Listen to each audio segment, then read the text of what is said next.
So today I'm going to fix a gasket that's often overlooked.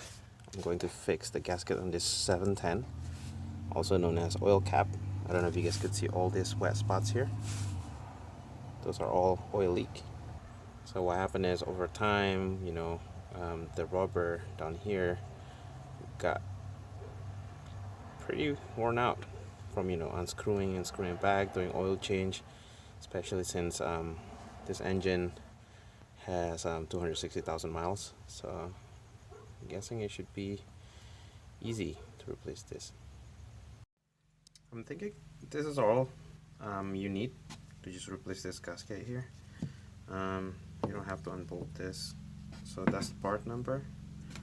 That's the gasket that we're going to replace, which is right here. And we're gonna probably use this to see if we can use this to help to pry the old one. So let's see how fast we can do it.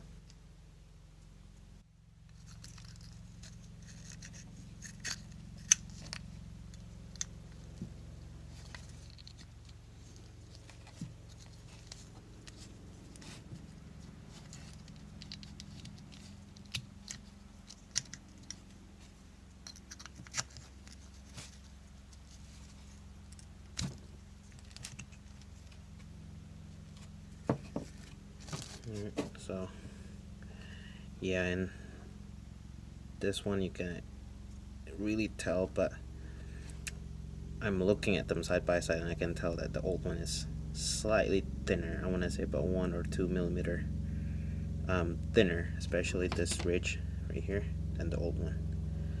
So this should seal better than the old one.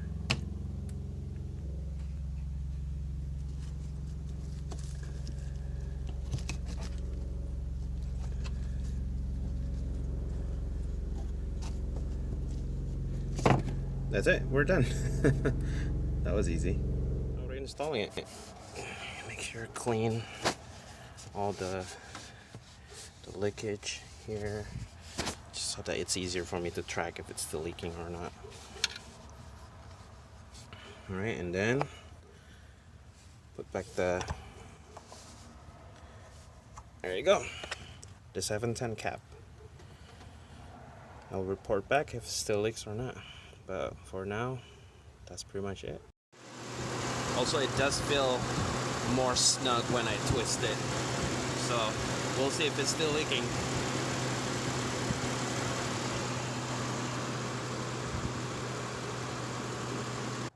So I just came back from about 60 miles drive. It's actually dry, so yeah, the gasket, I think I solved the problem. Like, they're all dry, like there's no drip of oil, not even on the neck right here. So yeah, it works. 200 miles later, still dry. So yeah, fix it.